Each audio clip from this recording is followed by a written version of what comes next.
Looking at the one place I'll get the most out of in your first padded practice, what position group and what? Well, we're looking at the big guys. It's O-line and D-line. It's the first time all year we've been able to put the pads on. I thought you might say the Luther Burden Show. IMAX theaters near you. There was maybe no more talked about wide receiver this offseason. Kyle Monangai. I'd like to see what I think, and a lot of Bears fans think, and you understand why they're asking, this exciting duo, what might be the best running back duo in the league. Year two of this offense, I think they're going to be playing even faster than they were last year. Joined now by the head coach of the Chicago Bears, Ben Johnson. Day off yesterday. Please tell me you slept, didn't think about football, binge Love Island, UK. What was... Yeah, no, we just joking with the staff, you hope to get a little bit more sleep in the morning and your alarm does not go off, but you wake up at the same time. So we're already in that mode. We got a good rhythm going. I thought the guys did a great job with the first 4 practices that we've had, and I know that we're excited to get the pads on today.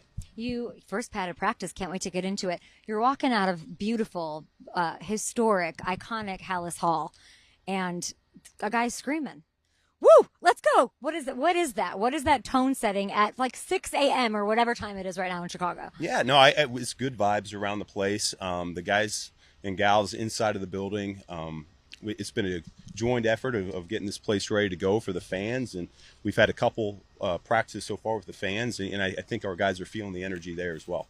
You have too much going on out there today. And my eyes can't, as a fan, I'm like, I don't know where to look, what to look.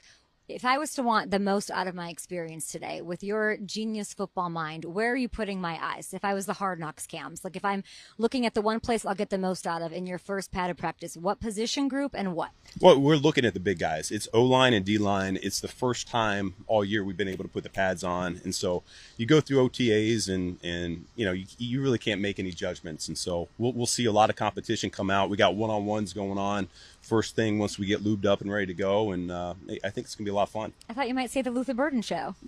IMAX theaters near you. There was maybe no more talked about wide receiver this offseason. So much chatter, so much love.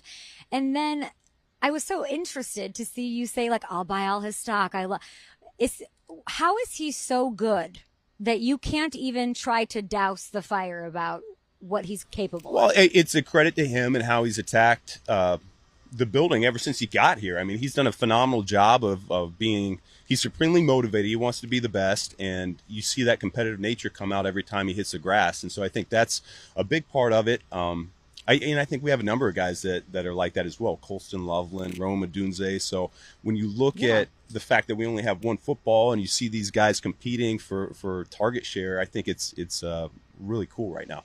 There's a lot of hype on him. Worthy. I can't wait. I'm a Mizzou girl. I love all of it. When you're like focused on what the one thing is you really want to get out of him through this padded practice, these training camp reps, what is that? Like, where's the focus on improvement? With Luther? Yeah. Yeah, no, we're just looking to expand his route tree right now. We're putting him all over the place. He's inside, he's outside. Nice. Of course, we get the pads on today and we want to see the run blocking come out from all of our little guys. And he's a big part of that as well. He's fearless. Whether he's running inside of the numbers or he's got deep ball ability as well. So I think it's a little bit of everything, and it's coming together nicely. I was lucky enough to talk to Caleb last week, of course, with Madden about his cover.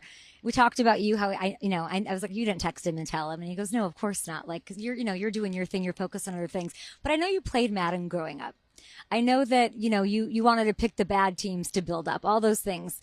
How much pride do you personally, if you could just for a minute, when you heard that or saw that, like personally, how cool is that for you? It's cool for him. I mean, it's always, it's a big deal. It's a big deal. And yet when you look at our team, it's not going to help us win any games this year. And so from what we're trying to build here and what we're trying to get done, great recognition for the trajectory that he's on right now, and yet he knows how much better that he can become. And that's really all we care about right now. There's a little kid somewhere, though, like a little you, wanting to pick bad teams to build up, and you've robbed them of the Bears. I mean, I put that on you, Coach. Like, you can't use the Bears anymore as that team to figure out and make better. We're still working on it. We still got a lot of work to do here. You and Caleb have been putting in the work, of course. I talked to him about how you guys sat down. In my head, you guys have like popcorn and Twizzlers watching these incompletions, of course, a lot on that.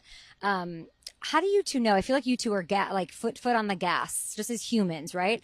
How do you two know when to take a nap? How do you two know, like, what are the signs maybe even from him that are like, all right, we've had enough? Because he's giving this like keep coming at me, keep letting me improve. He wants it so much, but when do you know how to take a break? Or Well, I is mean, what I'm saying like I tell you what it is. It's sometimes you got to protect these guys from themselves a little bit and tell them to get the heck out of the building. And you know, certainly right now we're monitoring all of our guys in the high speed yardages and things like that. They go out there, they're going 100 miles an hour, and so we got to be really smart. And I think that's part of it. What I use my family. If they're calling for a little bit more family time, that tells me that I need to get out of the building more, which means Caleb needs to come around a little bit less as well. Amazing. I love to hear that. Let me ask you a question. I was looking at some research, some data points this morning, and it seems like the best teams in the NFL, I think it's like 7 of the 8 best teams, they go under center the most. Can you explain to me why that's such a big advantage for you? Yeah, each team's different. I think you can have success going from the gun or the pistol also, but there's just things that we kind of hang our hat on in the running game that trickles out to the play action pass and the movement series that I think Caleb does a really good job of. And so it fits us and what we do, and yet we're going to continue to evolve and morph as well. Maybe that does mean a little bit more shotgun this year. We have thoughts and things of that nature. I can't tell you exactly what it is from being under center. You might have to ask some defensive coaches if it gives them more problems or not. But yeah, I do think it was a big part of what we did a year ago, and so far in camp it's looked pretty good. I'm excited for this defense this year. Yeah, I'm really, really excited to see what goes on out there. Of course, I was at a wedding yesterday here in Chicago. I'm from Chicago. Every Bears fan, I said, what do you want me to ask Ben Johnson? I'm going to camp tomorrow. I'm so excited. Kyle Monangai. I'd like to see what I think, and a lot of Bears fans think, and you understand why they're asking, this exciting duo, what might be the best running back duo in the league. When will I see that duo out there? Well, you're not going to see Kyle today. Okay. He's getting back into the groove. He had a soft tissue deal that we're working through, Okay. but we'll have him back soon enough. It's not a long-term thing, but we're excited. I think the combination of him and Swifty a year ago was really dynamic, and year 2 of this offense, I think they're going to be playing even faster than they were last year. I talked to Caleb about this also. 3 straight wins against the Packers, I would love to see. I mean, you and I talked a little bit about this rivalry before you even were a part of it as a head coach and here of the Bears. What juices you up the most? Like, I like hearing and seeing, of course, that you're into it. Like, you like it, you embrace it. What is it about the Packers-Bears rivalry? Week 5 at Lambeau, 3 wins on the line for the first time since Caleb Williams was 4 years old, by the way. No pressure, coach. What is it about it that gets you up the most? That's so real to you. No, I think any team that you're playing in this division, they are incredibly good. There's good coaches. There's really good players. I look back at last year, and we were 2-4 in the division. And so that, to me, motivates me. We have to be better against not only the Packers, but also the Lions and the Vikings. I mean, that's the name of the game. This is really tough, the black and blue division for a reason, and so we got our work cut out for us, and that's what we're looking to attack right now. You were hyped, I can tell. Get out there and give the fans here a show. Good luck this season. Thank you, good. Coach. Thank I you, appreciate you so much. Yep.